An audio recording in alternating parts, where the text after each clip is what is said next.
אורות רבים ויבנו צייר ומגדלים בירושלים ויחזקם ויבנו צייר ומגדלים בירושלים ויחזקם ויבן מגדלים במדבר. Shalom and welcome to Counting the Cost, a linguistic analysis of Hebrew numbers. Today we will talk about the number 10, and we will see that this comes to mean a limit, and the limit which represents the whole. The word for 10 in Hebrew is eser, Genesis 16:3. And Sarai, Abram's wife, took Hagar, her maid, the Egyptian, after Abram had dwelt 10 years in the land of Canaan, and gave her to her husband Abraham to be his wife. As you know, this didn't turn out very well, but there was a limit there after they'd been there 10 years. Sarai said, I need to have a baby, and this is how we're going to do it. Genesis 18:32. And he said, O let not the Lord be angry, and I will speak yet but this once. Peradventure 10 shall be found there. And he said, I will not destroy it for 10's sake. This is Abraham talking with Yahweh about saving Sodom and Gomorrah. And in fact, we see there wasn't even that limit of 10 righteous men, and therefore no representative of righteousness could be found within the city. Eser also has a meaning to tithe, and the word tithe in English actually means 1/10. Genesis 28:22. And this stone, which I have set for a pillar, shall be God's house, and of all that thou shalt give me, I will surely give the 10th unto thee. 1 Samuel 8:17. He will take the 10th of your sheep, and ye shall be his servants. Samuel warning the people about having a king. There is also a noun that means tithe. This is ma'aser, from the same root. Genesis 14:20. And blessed be the Most High God, which hath delivered thine enemies into thy hand. And he gave him tithes of all. Speaking of Abraham, giving a tithe of all he had taken from the kings to Melchizedek. Malachi 3:8. Will a man rob God? Yet ye have robbed me. But ye say, wherein have we robbed thee? In tithes and offerings. The ordinal number 10th is asiri, same root, Genesis 8:5. And the waters decreased continually until the 10th month. In the 10th month, on the first day of the month, were the tops of the mountains seen. Of course, from the story of Noah. Leviticus 27:32. And concerning the tithe of the herd, or of the flock, even of whatsoever passeth under the rod, the 10th shall be holy unto Yahweh. It's a limited amount. It represents the whole. As we saw in some of the other numbers, the number becomes related with an instrument that is developed according to that number. So we have a word, asor, which means 10th part, and it also will mean an instrument of 10 strings. Leviticus 23:27. Also on the 10th day of the 7th month there shall be a day of atonement.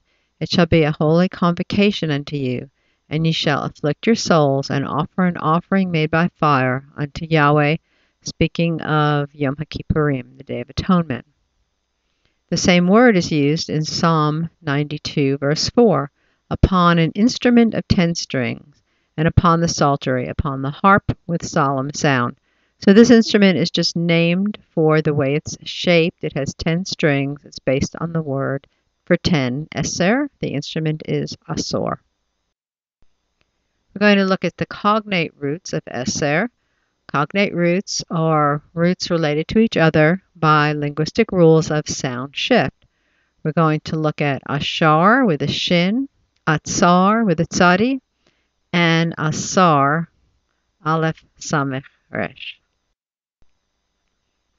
Ashar is a verb that means to make rich or to be rich. Genesis 14:23. that I will not take from a thread even to a shoe latchet, and that I will not take anything that is mine, lest thou shouldst say, I have made Abram rich. Proverbs 13:7. There is that maketh himself rich, yet hath nothing. There is that maketh himself poor, yet hath great riches. So one of the things about the word for rich is that we see it constantly in contrast with the word for poor. The adjective word for rich is ashir. Exodus 30:15. The rich shall not give more, and the poor shall not give less than half a shekel, when they give an offering unto Yahweh to make an atonement for their souls. Proverbs 22:2. The rich and poor meet together. Yahweh is the maker of them all. So these are sort of a boundary or a limit to all of mankind, the rich on one end, the poor on the other, and together they represent the whole of the people. Atzar is a word that means to shut up or to close up, to restrain. Genesis 16:2. And Sarai said unto Abraham, Behold now, Yahweh hath restrained me from bearing. I pray thee, go in unto my maid. It may be that I may obtain children by her. And Abram hearkened to the voice of Sarai. So, in other words, he has closed up her womb. And you see this verb used in that context many times. Numbers 16:48. And he stood between the dead and the living, and the plague was stayed. It was stopped. It was restrained at that point. Judges 13:15. And Manoah said unto the angel of Yahweh, I pray thee, let us detain thee until we shall have made ready a kid for thee. This is in the story of the birth of Samson. And so the idea is, please let us restrain you. Let us shut you up right here until we can accomplish this other task. 1 Kings 8:35. When heaven is shut up and there is no rain, because they have sinned against thee, if they pray toward this place and confess thy name, and turn from their sin when thou afflictest them. This verb is frequently used in the idea of the heavens being shut up, and so the heavens are limited and they cannot let rain fall down. Asar means to bind, to tie up. It's frequently used in this passive participle form, asur. Genesis 39:20. And Joseph's master took him and put him into the prison, a place where the king's prisoners were bound, and he was there in prison. He is limited, he is tied up, he can't go anywhere. Numbers 36. And if she had at all husband, when she vowed or uttered aught out of her lips, wherewith she bound her soul. So the idea is when we make a vow or an oath, it ties us up and it limits us in some way. This is not necessarily a bad thing.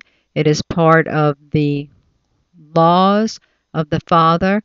For example, a person might be bound in marriage, and that's a good and godly relationship.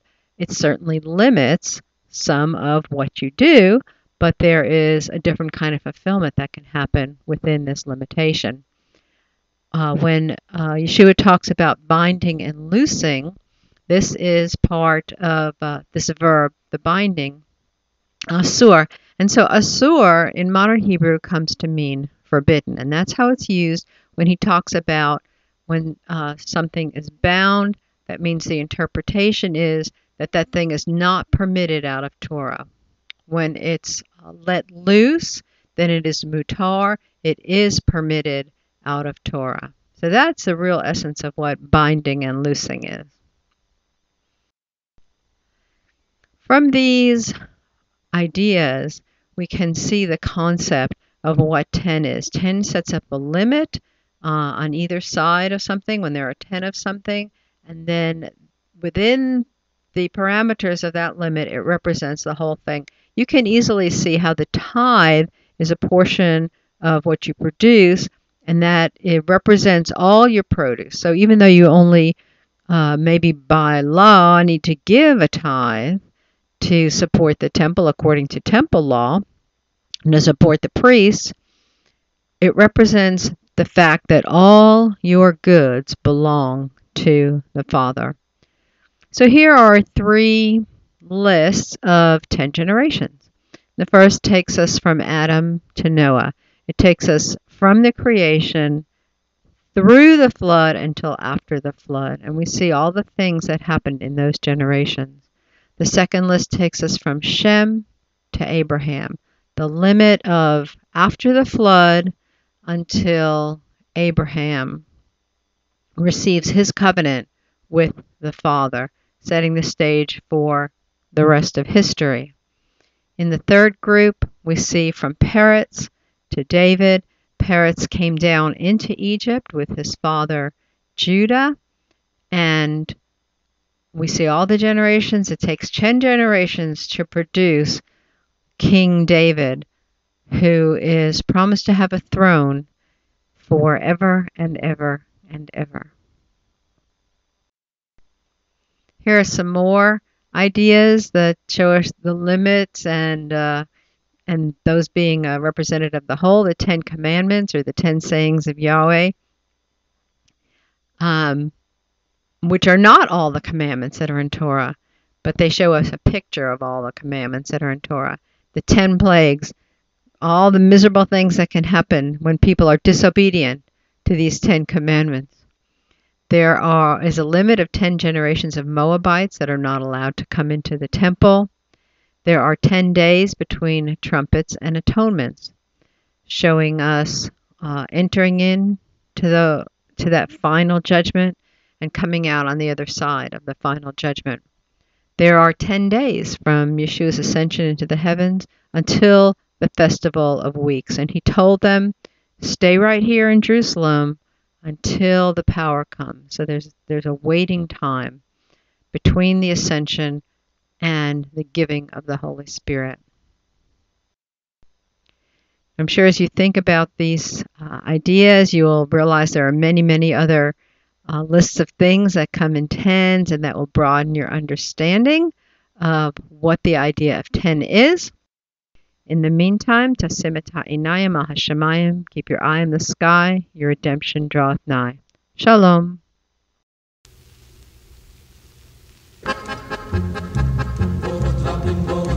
ויבנו עוזיהו מגדלים בירושלים ויחזקאל ויבנו עוזיהו מגדלים בירושלים ויחזקאל ויבן מגדלים